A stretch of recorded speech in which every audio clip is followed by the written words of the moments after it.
1942년에 연합국은 합의를 거쳐 태평양 지역을 몇 개의 군사구역으로 나누게 됩니다.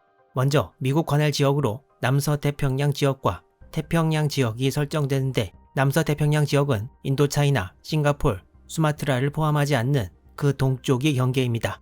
이 경계선 서쪽은 버마, 인도 등을 포함하고 영국 관할로 들어가게 됩니다. 남서태평양 지역은 필리핀과 뉴기니를 포함하고, 솔로몬 제도 쪽은 동경 159도가 경계인데, 동경 159도면 솔로몬 제도를 두 부분으로 나누게 되고 과달카날은 포함되지 않습니다. 태평양 지역은 북위 42도와 적도를 기준으로 북, 중, 남태평양 지역으로 다시 세분되었습니다. 이 남서태평양 지역의 최고 사령관이 바로 맥아더 장군이었는데, 맥아더 장군이 나오는 이 채널의 영상 시리즈를 보신 분은 아시겠지만 전쟁에서 뛰어난 면모도 보인 반면 그렇지 않은 경우도 많이 있고 그렇습니다. 1959년에 미군에서 출간한 2차 대전 관련 공식 기록을 보면 맥아더 장군을 유명하고 또한 논란이 많다고 소개하는데요. 맥아더 장군이 1964년에 사망하기도 전에 미군 공식 전쟁사에서 그야말로 하늘과 같은 선배 장군에게 이런 말을 하는 것을 보면 미국 내에서도 여러 측면에서 논쟁거리가 많이 되는 장군이었던 것은 분명한 것 같습니다. 맥아더 장군과 전쟁 내내 밀접한 관계를 유지했던 토머스 블레이미 호주 육군 총사령관은 맥아더 장군이 어떤 사람이냐는 질문을 받자 맥아더에 대해 좋은 평도 있고 나쁜 평도 있는데 두 개 다 전부 사실이라고 말했다고 합니다. 맥아더 장군의 수고는 바로 필리핀을 다시 점령해 바탄반도 패배의 원수를 갚는 것이었는데요. 맥아더 장군은 바탄에서 혼자 철수하면서 독일의 괴벨스에게 모욕적인 말을 듣기도 했습니다. 바탄 패배에서 약 1년 2개월이 지난 이 시점에서 절치부심 끝에 반격의 기회를 잡은 맥아더 장군. 과연 맥아더 장군은 미군의 1943년 총반격을 어떻게 실행할 생각을 하고 있었을까요?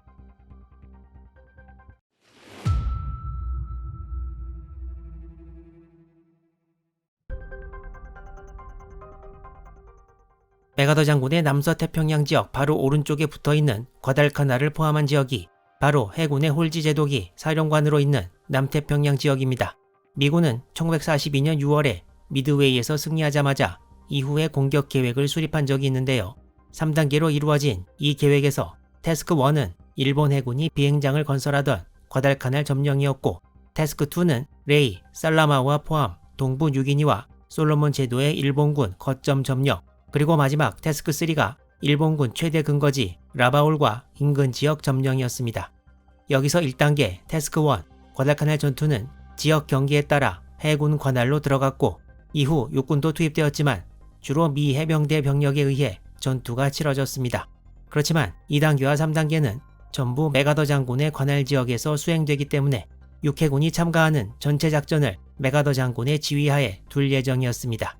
이건 1942년에 세운 계획이었고, 1943년 초 과달카날과 분하구나 점령 이후에는 실제로 구체적인 작전 계획을 세워야 했고, 작전에 소요되는 병력 동원과 배분도 쉬운 일이 아니었습니다. 참고로 앞에서 미군이 남서태평양 지역과 태평양 지역으로 전장을 나눴다고 말씀드렸는데요. 홀지 제독은 태평양 지역의 일부인 남태평양 지역의 사령관이었고, 전체 태평양 지역의 총사령관은 체스터 니미츠 제독이었습니다.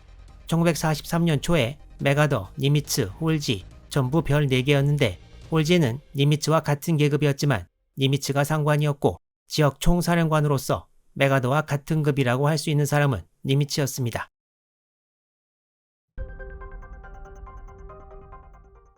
(1943년 3월 12일부터) 워싱턴에서 합동참모본부 주최로 맥아더와 홀지가 보낸 부관들이 모여 이후 태평양 작전 계획을 서로 조정하고 확립하는 퍼시픽 밀리터리 컨퍼런스가 열립니다. 일단 태평양에 충분한 병력과 물자가 못 가기 때문에 라바울 점령은 뒤로 미루기로 했습니다.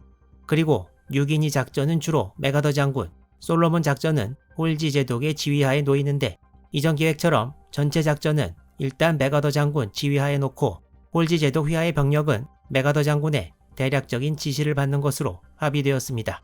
또 하나의 문제는 지상군 병력이 아니라 미군 태평양 함대였는데, 이미 반격 작전에 배정된 병력 이외에 항모부대 등은 니미츠 제독 휘하에 계속 있도록 했습니다.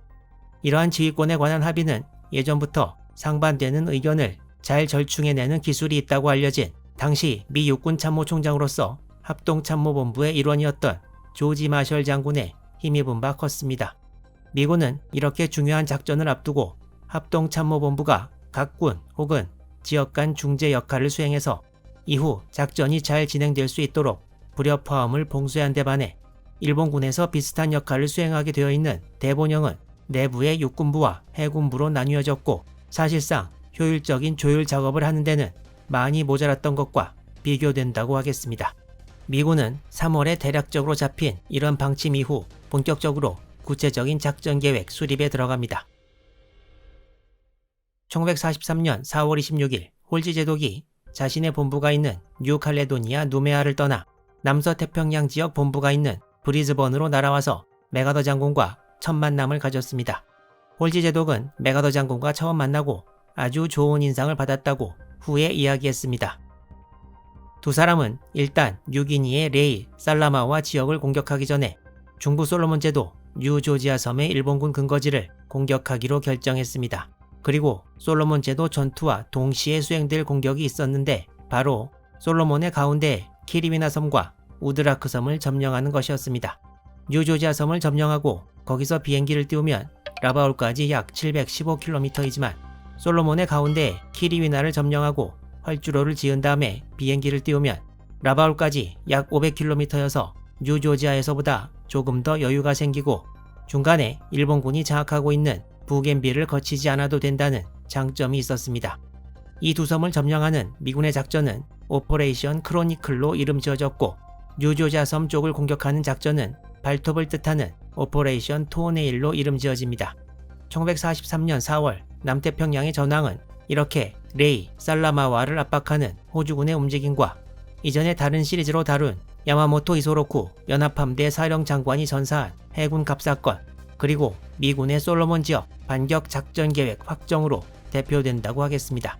그리고 공식적으로 카트윌 작전의 일부는 아니지만 뉴기니에서도 모종의 작전이 동시에 진행될 예정이었습니다. 지난번에 살펴보았던 레이, 살라마와 지역을 압박하는 호주군의 대략적인 배치도입니다. 호주군은 1943년 5월 초부터 살라마와로 가는 길을 확보하기 위해 살라마와에서 약 20여 킬로미터 떨어진 무보의 일본군 진지를 공격합니다. 이 지도에서 볼 수 있다시피 초록색 지역은 전부 정글인데요. 구글 어스를 이용해 호주군 본진이 있는 와우에서 살라마와 쪽을 보면 정글의 산지가 겹쳐 쉽게 전투할 수 있는 곳이 아님을 알 수 있습니다. 호주군은 무보를 장악하기 위해 계속 공세를 취했지만 일본군의 완강한 방어에 막혔습니다. 5월 9일에는 이쪽에 진출한 호주군에 일본군 51사단 병력 약 500명이 반격을 가했으나 이번에는 호주군의 저항에 부딪혀 100여 명의 사상자를 내고 물러나기도 했습니다. 일본군이 안 좋은 상황 하에서도 계속 버티고 있을 때 호주군은 단독으로 레이, 살라마와 지역을 장악하려는 대규모 작전은 진행하지 않고 일진일퇴의 공방전이 6월에도 계속 벌어지게 됩니다. 그리고 1943년 5월 한 달 동안 북태평양 베링해의 아투섬에서 이곳에 주둔 중인 일본군을 미 육군 상륙부대가 공격합니다. 이 전투는 5월 11일에 시작해 30일에 마무리되는데 카트윌 작전 초반을 다루고 있는 현 시리즈가 끝난 후 다른 시리즈로 다루겠습니다. 키리위나와 우드라크 이 두 섬은 과다카넬 전투가 시작되던 1942년 8월에 일본 해군 육전대가 점령을 노리던 미르만 기지에서 약 200km 정도 떨어져 있습니다. 미르만 기지를 노리던 일본군은 호주군 약 두세 개 중대가 있을 것으로 알고 처음에 약 1개 대대만을 상륙시켰는데 사실 이곳에는 호주군과 미군을 합쳐 보병만 4,500명이 지키고 있었습니다. 이 미르만 전투가 일본 지상병력이 태평양 전쟁에서 처음으로 전략적 목표를 달성 못하고 패퇴한 첫 번째 전투였습니다. 미르만과 키리위나 사이에는 비스마르크 해전 이후 표류한 일본군으로부터 육군 장교 명단 전체가 입수되었던 구디너프 섬이 있습니다. 키리위나와 우드라크에 상륙할 부대의 선발대가 미르만에 도착하고 준비를 시작했으나 준비에 시간이 더 소요되어 상륙일은 최종적으로 1943년 6월 30일로 정해졌습니다. 이 당시 이 두 섬에는 일본군이 주둔하고 있지 않았고 이는 항공정찰로 일찍 밝혀졌습니다. 6월 30일 오후 9시 텍사스 내셔널 가드의 112 캐벌리 레지먼트를 중심으로 하고 포병대와 해병대 일부로 이루어진 약 2,600명의 병력이 우드라크 섬에 무사히 상륙했습니다. 미군은 트럭에 미리 짐을 실어놓고 상륙함에서 바로 운전해서 빠져나갈 수 있도록 해서 상륙에 들어가는 시간을 줄이고 동트기 전 혹시 있을지 모르는 공습 전에 작전을 마쳤습니다. 비슷한 시각 애리조나 내셔널 가드의 제158 보병연대를 중심으로 이루어진 약 2,250명의 병력이 키리위나에 상륙했습니다. 그렇지만 여기서는 비가 세차게 내리고 있었고 상륙정들이 모래톱에 걸려 나아가지 못해서 보급물자들을 전부 손으로 나르는 바람에 상륙에 많은 시간이 걸렸습니다. 이 사진은 키리위나에서 상륙정에서 내려 해안을 향하는 미군 병사들의 모습을 보여주고 있습니다. 이렇게 카트윌 작전 중에서 가장 쉬웠던 단계가 끝이 났습니다. 이곳의 부대들은 두 섬에서 전부 활주로를 만들고 그곳에 1943년 말까지 머물렀으며 1943년 말에 뉴기니와 필리핀 등으로 보내져 일본군과 전투를 벌이게 됩니다. 특히 158 보병연대는 전쟁 말기 일본 본토 상륙부대 중 일부로 차출되기도 했습니다. 그렇지만 이곳의 활주로 2개는 이후 큰 도움은 안 되었다고 합니다.